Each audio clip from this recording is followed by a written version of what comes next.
Hi everyone, welcome to this amazing platform. My name is Adrian Kakinda, the lead researcher for my doctoral project exploring mental health, hope-seeking behaviors of school-going adolescents in Uganda.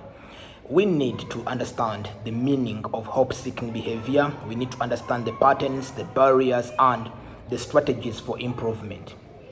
I'll start by saying seeking hope is a seemingly simple act.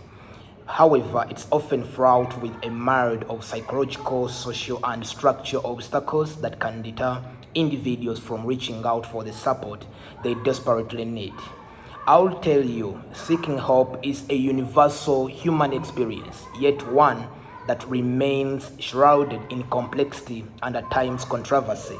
From the depth of mental health struggles to the everyday challenges we face, the act of seeking hope is a fundamental aspect of our lives that deserves closer examination. Let's try to dive into the intricate world of hope-seeking behavior, a topic that touches every corner of our society. It's not just about asking for directions when you are lost, though that's certainly part of it. No, we are talking about the big stuff, the moments when life throws a curveball and you are left wondering if you can handle it alone. Now, I want to try to unravel the mystery of hope-seeking behavior as the core aspect of my doctoral research. So, what exactly is hope-seeking behavior? Well, it's not rocket science, but it's not exactly child's play either.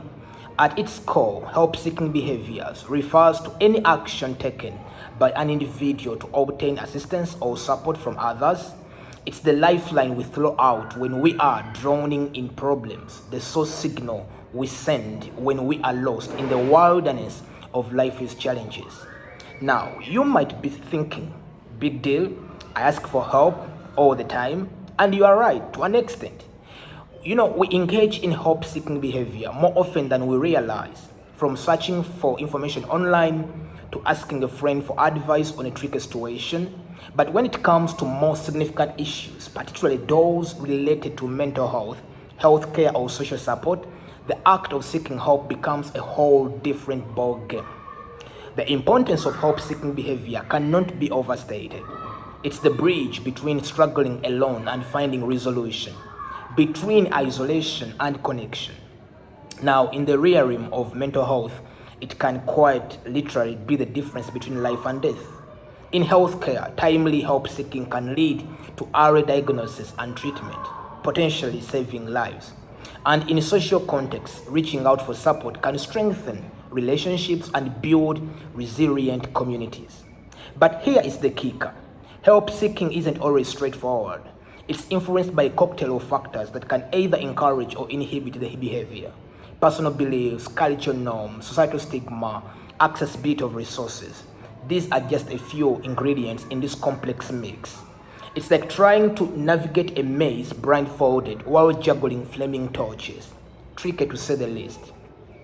So, we are diving into this amazing project down in Uganda because we realize very many students, 70 to 80%, that are struggling with mental health problems do not seek help. And we want to understand their patterns. Why don't they seek help?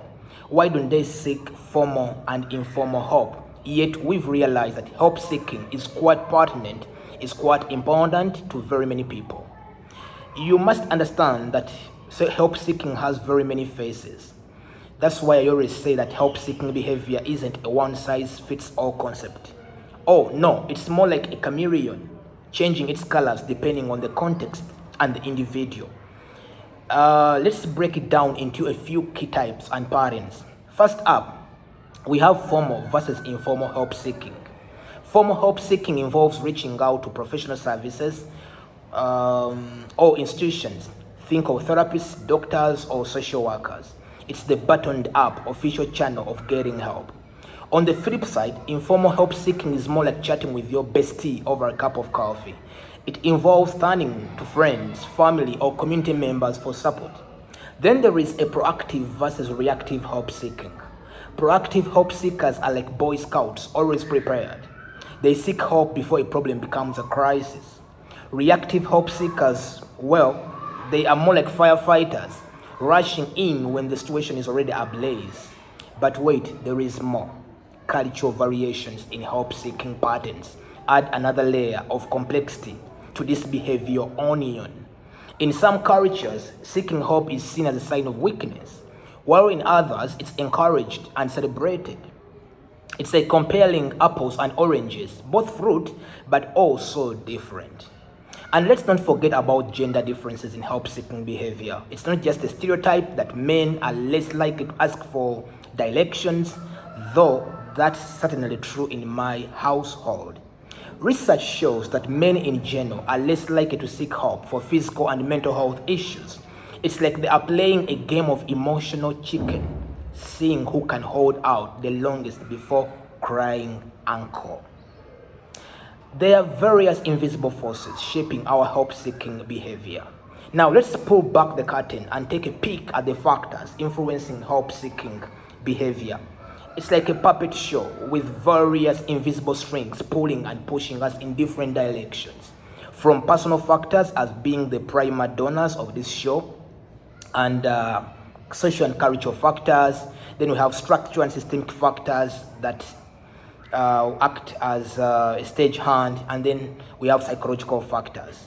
But we need to break down these barriers and facilitators. But before doing that, this big elephant needs to be understood first. And that's the reason why we are going down to the schools, adolescents in Uganda, to understand the nitty-gritties, the underlying issues that act as barriers when it comes to help seeking. My name's Adrian. Walk with me. I'll come and be sharing part of my,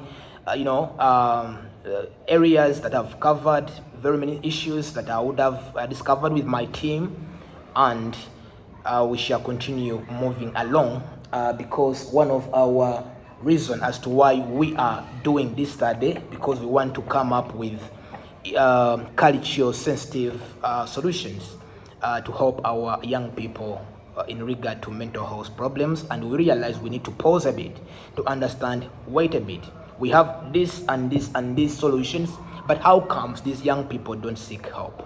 My name is Adrian. Thanks to University of Dundee Africa Doctoral Fellowship Scheme sponsoring this amazing study, and thanks to my professors who act as supervisors. This is Professor Kennedy Amone of Chambogo University, Professor Tim Crowdes, and Dr. Rachel Pro from University of Dundee for the amazing work as we move along. My name is Adrian. See you soon when you see me.